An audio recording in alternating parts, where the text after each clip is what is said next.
Thank you so much for joining me for this. Thanks for having me. I'm really excited.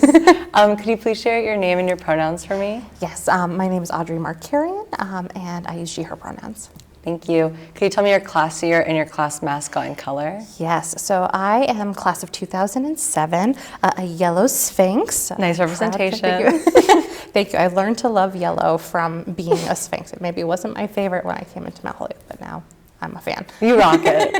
Thank you. Could you tell me where you called home before Mount Holyoke? Yeah, so I lived in Belchertown, Mass, so about 30 minutes away from campus. Awesome. And then can you tell me when and why you came back to Mount Holyoke?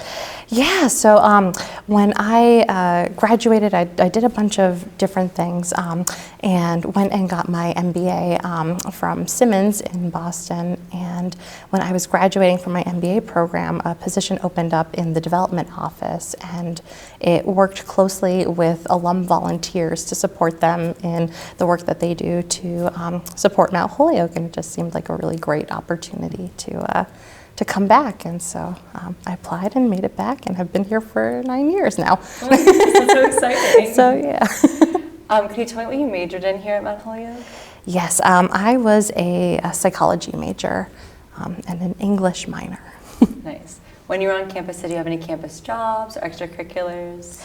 Yes, so I started in dining like most students, and then spent my sophomore and half of my junior year as a resident advisor.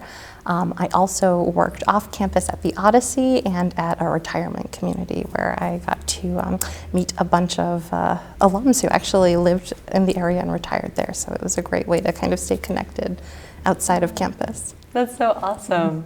What was your favorite spot on campus as a student, and what is it now as a faculty member? Oh, that's a really good question. I always loved walking around Lower and Upper Lake. As a student, I would just travel around the path every day.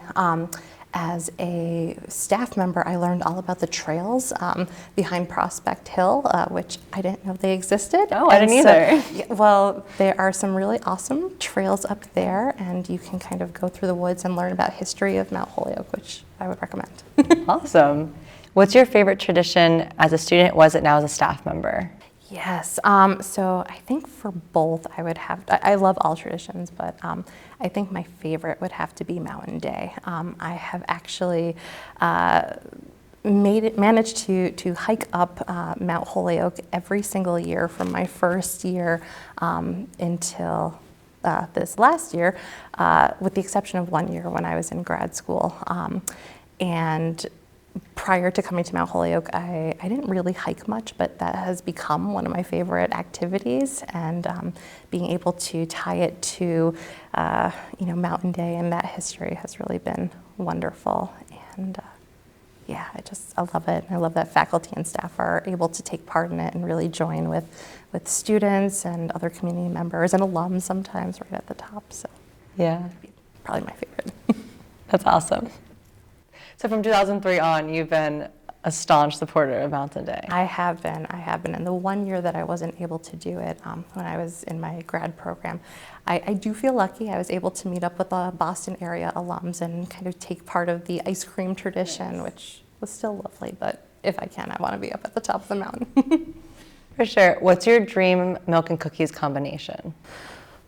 So admittedly, I am a big fan of Diet Coke or Diet Pepsi, so I feel like that would have to be my drink. But for the cookies part, Chef Jeff cookies were like the it cookie when I was a student. I don't know if they exist anymore. They're the really big ones, and they were just really special. So that with a Diet Coke, perfect. We have to bring this to dining as a possible combination. Yeah. What's your favorite way to get in the zone? So I think that having music and maybe making a themed playlist is the perfect way to kind of get there mentally, maybe have a little dance party on the side, but if I can do a themed dance party, I'm pretty happy. That's awesome. What was your dream job as a student?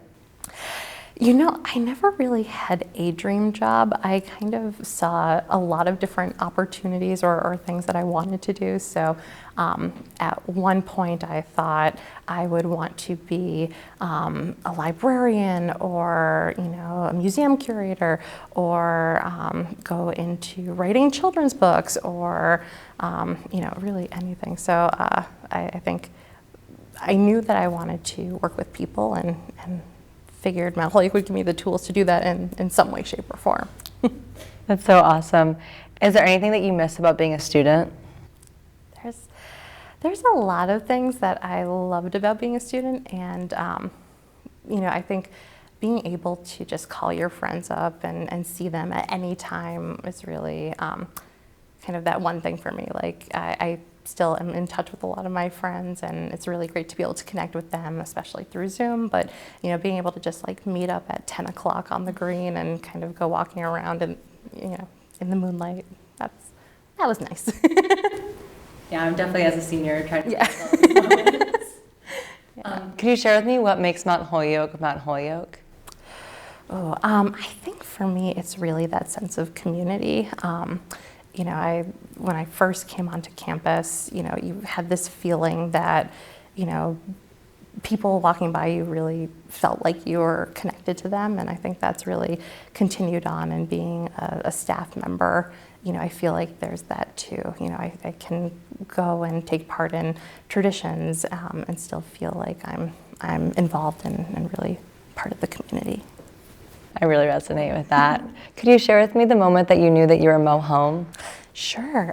So I think the moment that really that solidified it for me is during elfing, my first year. I had 2 roommates, and when we woke up, one of our roommates had been elfed, but my other roommate and I had not been, and it was a sad moment. But I told some of my friends, and throughout the day, they had came together to elf both of us. So we came back from class, and there were posters everywhere, and you know, little gifts, and it went from kind of feeling like, oh no, we weren't a part of this tradition, to really you know, feeling like we were fully embraced by the community, even though it was just a bunch of first years who came together to share their experience. It kind of had turned the sad moment into really feeling like, oh, you know, we have that community here.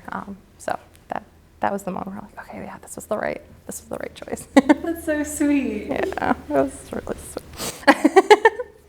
Could you share with me an object that's important to your time at Mount Holyoke? Sure.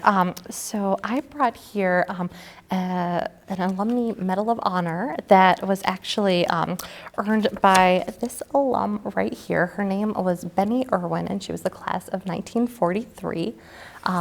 The summer before I came to Mount Holyoke, I started working at a retirement community in Amherst that has had a big population of Mount Holyoke alums living there. And as soon as they heard that I was going to be a student, they, especially Benny, kind of adopted me as their honorary student, and I got to spend my entire Mount Holyoke career kind of checking in with them. They would find out how my studies were going and all of that, and I really, you know, I think that Mount Holyoke community kind of continued there. And when I was going off to grad school, I had mentioned it to Benny, and she wanted me to get her her Medal of Honor, which is you know, bestowed upon those who have really impacted Mount Holyoke. And she just asked that I pass it on to a deserving student later on and kind of keep her memory and tradition going. Benny was a head class agent and a really active volunteer, and so it just felt like a really meaningful way to kind of support the work that I do now with volunteers, and also kind of in connecting with students. So I'm looking forward to being able to pass this along too. That's so beautiful. So I actually brought this, which is a pendant that I made as a student. I joined a club that was in the basement of Wilder, I believe.